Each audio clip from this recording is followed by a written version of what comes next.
Donc, bonjour Mohamed, est-ce que tu peux te présenter rapidement, expliquer un peu dans quel domaine tu travailles? Ouais, alors je m'appelle Mohamed, j'ai 27 ans, je travaille à la CGSLB au service chômage.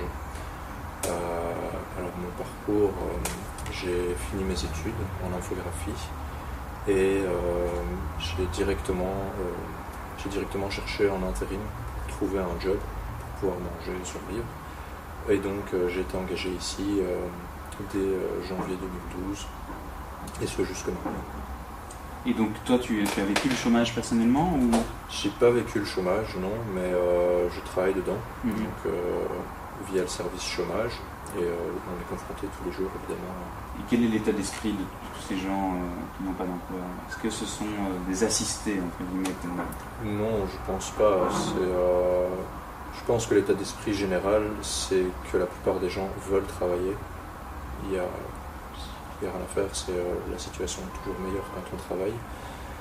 Seulement, ils ne trouvent pas de job. J'ai pu voir des gens qui postulaient énormément, mais je pense qu'il y a un problème au niveau de l'offre d'emploi ici en Belgique, et qu'il n'y a pas assez d'emplois pour le nombre de gens qui postulent. Parce qu'il y a un discours qui dit que les chômeurs doivent être activés, et que donc si on les menace de réduire leurs allocations, eh bien peut-être que ça va les activer. Est-ce que tu penses que c'est une bonne manière d'aborder la question de l'emploi? Non. Menacer quelqu'un de lui enlever ses allocations, c'est lui mettre une autre tare sur le dos. C'est lui dire, le mettre au pied du mur, lui donner une échéance et lui dire si tu ne trouves pas de travail d'ici telle date, tu n'auras plus droit aux allocations, donc à aucun revenu. Et je pense que ça c'est un problème. Et comment tu perçois le message que la société donne à tous ces jeunes? Il y a 30 000 jeunes inscrits chez Acteris de moins de 30 ans. Comment tu perçois la manière dont ils ont l'impression que la société leur donne leur chance ou pas?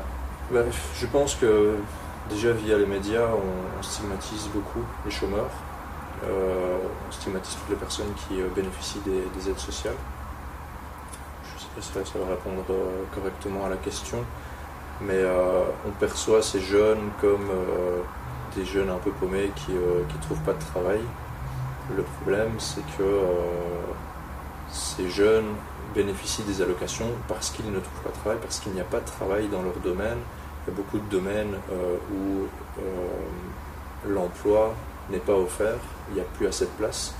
Et je pense à la communication principalement. Ça, c'est un domaine où la plupart des gens qui sortent de communication aux études supérieures, que ce soit un bachelier ou un master, ne trouvent pas de travail parce qu'il n'y a plus trop de travail à ce niveau-là. Et donc il y a sans doute une souffrance peut-être morale, une souffrance matérielle. Est-ce qu'on ressent ça quand même, que ça peut être difficile à Bruxelles de se loger si on n'a pas d'emploi Bien sûr, surtout à Bruxelles. Un jeune qu'il soit au chômage ou qu'il travaille, au début de sa carrière, il ne touche pas énormément. Se loger, se nourrir, vivre, simplement subvenir à ses besoins, ça demande des revenus qui sont de plus en plus élevés. Et je pense qu'on remarque qu'au niveau des jeunes, il y a des chiffres qui commencent vraiment à changer. Quand je pense par exemple au nombre de jeunes qui peuvent se permettre d'avoir une voiture, il diminue de jour en jour, d'année en année. Maintenant on parle d'un tiers des jeunes qui considèrent qu'ils ne doivent plus avoir de voiture parce que ça coûte trop cher. L'accès au logement, ça en pâtit. Et bien sûr, quand ces jeunes n'ont pas assez de revenus, ils sont obligés de se tourner vers les aides sociales. Et c'est une charge en plus pour la collectivité.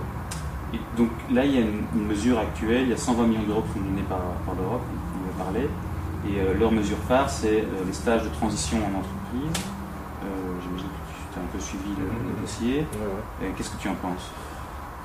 Je pense que c'est...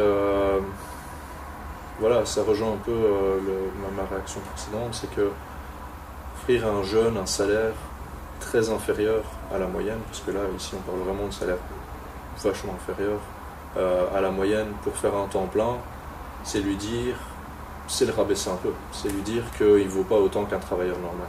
Et là, il y a un problème. Parce qu'on parle de temps plein, on disait à 800 euros, 800, 900 euros. Ça, c'est un problème parce qu'on ne permet pas à une personne de pouvoir vivre. Et donc, on l'empêche, on l'oblige aussi à vivre chez ses parents. On appauvrit aussi ses parents, qui ont une bouche de plus à nourrir. Il va devoir participer avec eux, évidemment, mais c'est pas une bonne image qu'on envoie. Et c'est un investissement qui est un peu 120 millions. Bon, je sais pas ce que ça représente, mais ça me paraît très peu. Surtout, enfin, c'est en Belgique. C'est juste pour la Belgique. Pour toute la Belgique, 120 millions. C'est pour toute la Belgique, 120 millions. Quand on voit le nombre de chômeurs qu'il y a, et surtout chez les jeunes, c'est pas assez. Et alors, le 1er janvier, il y a des dizaines de milliers de personnes qui vont être exclues du chômage. Donc ça fait quand même beaucoup d'éléments. Est-ce qu'il y a une colère? Est-ce que tu penses que cette colère va s'exprimer à un moment? Est-ce que tu penses qu'il y a moyen collectivement de faire changer les choses, par exemple l'austérité? Il y a une colère, ça c'est évident. Les mesures d'austérité, je pense que ça a été vraiment la goutte d'eau qui a fait un peu déborder le vase, parce qu'on rembourse les banques, on les rembourse en prenant dans le portefeuille des plus pauvres, à savoir un peu plus jeunes aussi, parce qu'un jeune, quand il arrive sur le marché de l'emploi, c'est quelqu'un qui est souvent au début dans la précarité, en fonction de l'emploi évidemment. C'est ça qui est révoltant. Ces mesures d'austérité n'ont rien arrangé. On a remboursé des banques avec de l'argent qu'on a été prendre chez les plus pauvres.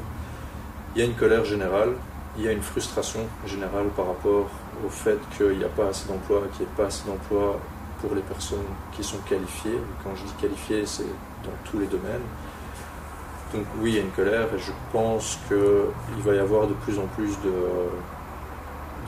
mobilisation. En tout cas, je l'espère.